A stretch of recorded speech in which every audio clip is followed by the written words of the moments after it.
महोदय, मैं और मेरे निर्वाचन क्षेत्र के लोग बहुत ध्यान से बजट के भाषण को सुन रहे थे। आशा ये थी कि सांगली को इस बजट में कुछ हासिल हो, लेकिन दुर्भाग्य ये रहा कि सांगली तो दूर, लगभग 1.5 घंटे के भाषण में एक बार भी मेरे राज्य महाराष्ट्र का नाम नहीं लिया गया। असम और बिहार के नदियों में आने वाली बाढ़ की बात की गई, लेकिन महाराष्ट्र में भी बाढ़ आते हैं, लेकिन महाराष्ट्र में बाढ़ और उससे होने वाली जान और माल के नुकसान की हानि की बात अर्थ मंत्री जी ने नहीं की। आंध्र के अमरावती की बात की गई, उनको हजारों करोड़ रुपए का फंड दिया गया, लेकिन महाराष्ट्र में भी अमरावती आती है, उसका जिक्र न किया गया। सांगली जो मेरा निर्वाचन क्षेत्र है, वो भी चाहता है कि स्मार्ट सिटी में उसका समाविष्ट हो, उसका ना स्मार्ट सिटी में समाविष्ट हुआ, न वहां हवाई अड्डे के लिए कोई निधि दिया गया।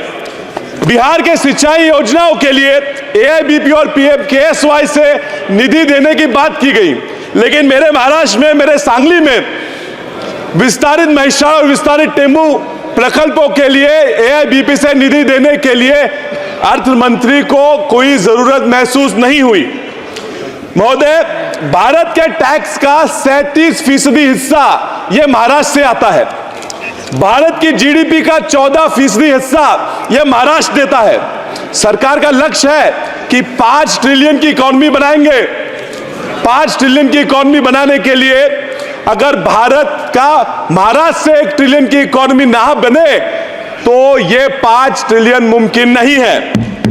महाराष्ट्र के विकास के बिना इस भारत राष्ट्र का विकास होना नामुमकिन है। मैं महाराष्ट्र के एक स्टेट एंथम, जो हमारा राज्य गान है, उससे एक लाइन आपको बताता हूं। दारिद्र्याच्या उन्हात शिजला, निढळाच्या घामाने भिजला, देश गौरवासाठी झिजला, दिल्लीचे ही तख्त राखितो महाराष्ट्र माझा। इतिहास गवाह है सर कि दिल्ली का तख्त सलामत रखने की जिम्मेदारी महाराष्ट्र लेता था, लेता है और लेता रहेगा, फिर चाहे वो आर्थिक हो, सामाजिक हो, साहित्यिक हो या राजनीतिक हो। ये जो सरकार बनी है, इसको सलामत रखने का काम भी महाराष्ट्र ने उनको 17 सांसद देके किया है। अब महाराष्ट्र को हमें भूल जाओ, हमारी तरफ मत देखो, लेकिन उन 17 सांसदों को देख के तो महाराष्ट्र के लिए कुछ तो देना चाहिए था। अभी ये दिख रहे, कुछ सांसद मुस्कुरा रहे हैं, इनको देख के पिक्चर का एक गाना याद आता है, तुम इतना जो मुस्कुरा रहे हो, क्या गम है उसको छुपा रहे हो। मैं जानता हूं इन्हें डर है कि वापस निर्वाचन क्षेत्र में जाके क्या कहेंगे, ये दुख उनको सता रहा है। खैर, इनकी मजबूरियां मैं समझता हूं सर। बैसाखियों पे बनी हुई सरकार से और लोग क्या अपेक्षा करेंगे। मुझे डर है कि ये बैसाखियों पे मजबूरी चलने वाली सरकार अपना देश न डुबा दे। सर, राज्यों की बात छोड़ते हैं, सामान्य लोगों की अपेक्षाओं पे क्या क्या किया, ये मैं पूछता हूं। एमएसपी को लीगलाइज करने की बात की, ये इन्होंने नहीं की। लोगों का कर्जा, किसान कर्जे से मर रहे हैं, कर्जा माफ करने की मांग की, वो दखलंदाज कर दी। महंगाई सीमित रखने के लिए तो इन्होंने कुछ किया ही नहीं। सर, ईपीएस में 7,000 रुपए मासिक पेंशन देने की बात हुई, वो इन्होंने नजरअंदाज कर दी। भूमिहीन किसानों को भी सम्मान योजना में, पीएम सम्मान योजना में समाविष्ट करने की बात की, वो भी उन्होंने ठुकरा दी। सर, फर्टिलाइजर हो, सीड हो, उस पे लगने वाला जीएसटी भी इन्होंने माफ नहीं किया। मनरेगा में 400 रुपए तक मिनिमम वेज बढ़ा दो, यह मांग की थी, वो भी उन्होंने नहीं दी। चलिए, नहीं दिया तो नहीं दिया, जो दिया उस पर मैं सर 1 मिनट बात करूंगा। Food subsidy, they have decided to again continue with the 80 crore food subsidy.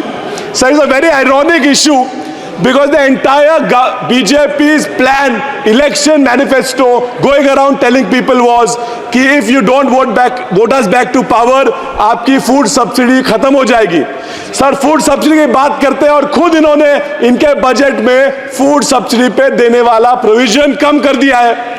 Sir, ये किसानों की वेलफेयर की बात करते हैं, 13.5% फर्टिलाइजर की सब्सिडी के लिए होने वाला प्रोविजन इन्होंने कम किया है। सर, ये इंटर्नशिप की बात करते हैं, 500 फर्म मिलकर 20,000 लोग हायर करेंगे, बात करते हैं, मुझे ये मुमकिन नहीं लगता। सर ये 3 करोड़ घर बनाने की बातें करते हैं। मैंने पूरा बजट छान मारा, पिछले बजट से इस बजट में सिर्फ 5% ज्यादा प्रोविजन किया है। ये किसे फंसाने की कोशिश कर रहे हैं? सर ये छोड़ के बजट में 70,000 पिछले वोटर अकाउंट में और 60,000 इस वोटर अकाउंट में उन्होंने न्यू स्कीम्स के लिए दिए हैं। कौन सी न्यू स्कीम्स हैं? इससे क्या होने वाला है? क्यों नहीं बताते? हमसे वोट मांग रहे हैं और नहीं बता रहे 60,000 रुपए कहां जाए। Sir you are in this budget, is this a budget only of announcements और is a budget only for actual provisions? मैं आपको हमारे संत तुकाराम महाराज जी का एक अभंग सुनाता हूं। बोलाचीच कडी बोलाचाच भात जेवून तृप्त कोण झाला। इसका अर्थ यह है कि बातों की कड़ी चावल से किसी का पेट नहीं भरता। सर परसों एक बजट से खुश सांसद मुझे बोले कि विशाल ये तो अभी बस ट्रेलर था, पिक्चर अभी बाकी है। सर ये ट्रेलर और पिक्चर सी बातों से मैं पूरा डर जाता हूं। परसों बीवी बोली एक ट्रेलर देख लिया पिक्चर का और पिक्चर दिखाने मुझे ले गई। सर दिक्कत यह है कि ट्रेलर देख के पिक्चर तो चले गए, आधे घंटे में बोर करके बकवास पिक्चर ही बाहर आ गई। सर ये दिक्कत इस सरकार से मेरी यही है कि ट्रेलर तो ये बहुत अच्छा बना लेते हैं लेकिन इनसे पिक्चर नहीं बनती क्योंकि डायरेक्टर में ही प्रॉब्लम है। इस बार तो ट्रेलर भी बकवास हुआ। So I'll conclude the simple point and I want to tell them why they have lost in states like Maharashtra, and they may go on and talk about how the constitution was brought in and how caste equation was brought in, but that is not the reason for them losing majority of the states of India. They have lost because there's an article by Indian Express which says that in every state where the GDP has dropped, the BJP has lost. And if they continue with this kind of economic policy, I assure you sir, I'm concluding, I assure you sir, आने वाले महाराष्ट्र हरियाणा के चुनाव में ये वापस हारेंगे। इसलिए इनको अनुरोध है कि इकोनॉमी पे ध्यान दो, वरना आप ज्यादा दिन उस तरफ नहीं रहने वाले। धन्यवाद।